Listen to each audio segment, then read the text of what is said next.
So I need to move on and get back to our headlines here. So, we were just talking about the courts. Also in the courts this week, it appears the politically motivated prosecution of former FBI Director James Comey may be dead in the water. Now, Comey is seeking to have the charges against him dismissed due to fundamental errors in the prosecution.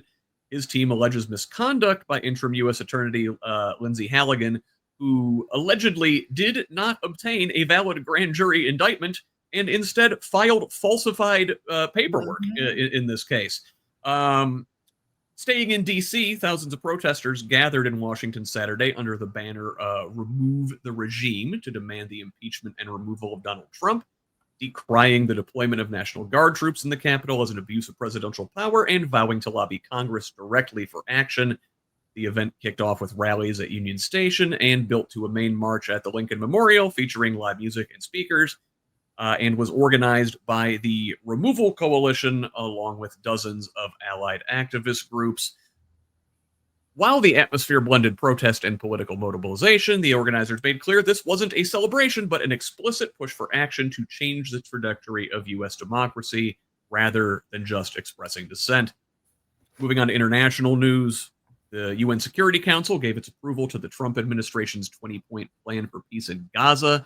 The vote was 13-0, with China and Russia abstaining. Speaking of Russia, the U.S. dropped a 28-point peace plan that basically locks in Russia's territorial gains, limits Ukraine's military, and pushes Kyiv to give up NATO membership, and then pressured Ukraine to accept it by Thanksgiving or risk losing U.S. support. Kyiv publicly said it's willing to talk but won't sign away its sovereignty, while Europeans spent the week freaking out and trying to sand down the plan so it doesn't look like a formal surrender.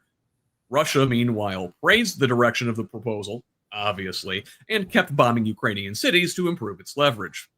All of this culminated in emergency talks in Geneva, where U.S., Ukrainian, and European officials are now scrambling to rewrite the deal into something that isn't just Moscow's wish list printed on State Department letterhead.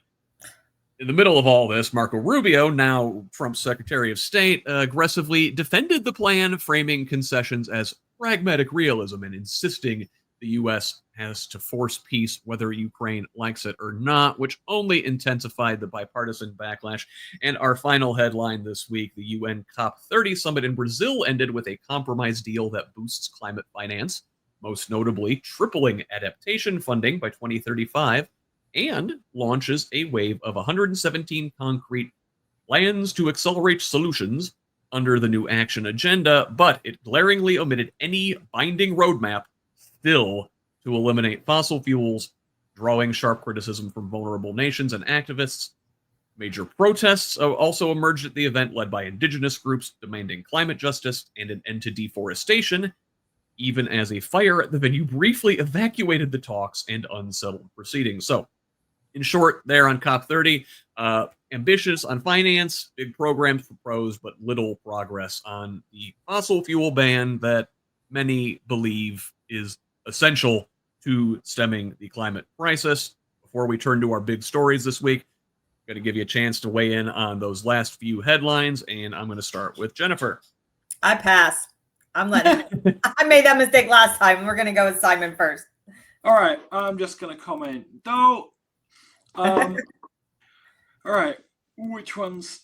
Okay, so the remove the regime thing was actually quite inspiring watching that happen, because it didn't have the publicity that it should have had, but I mean, they showed up. They had a lot of pastors actually on their pulpit, bully pit, whatever you want to call it. And so there was a couple, I watched it a little bit, and there was a couple of inspirational speakers. It's worth checking out.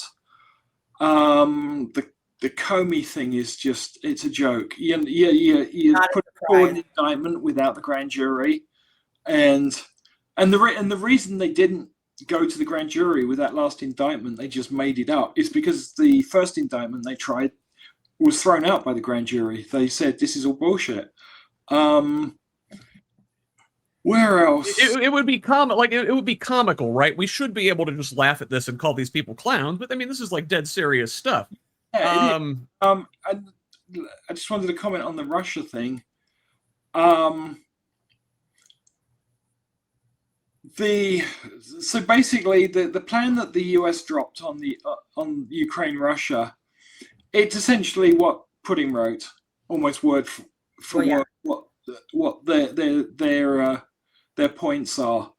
From a strategic point of view, it's essential that Ukraine joins NATO just from a balance of power. They were the nuclear arsenal for the Soviet Union.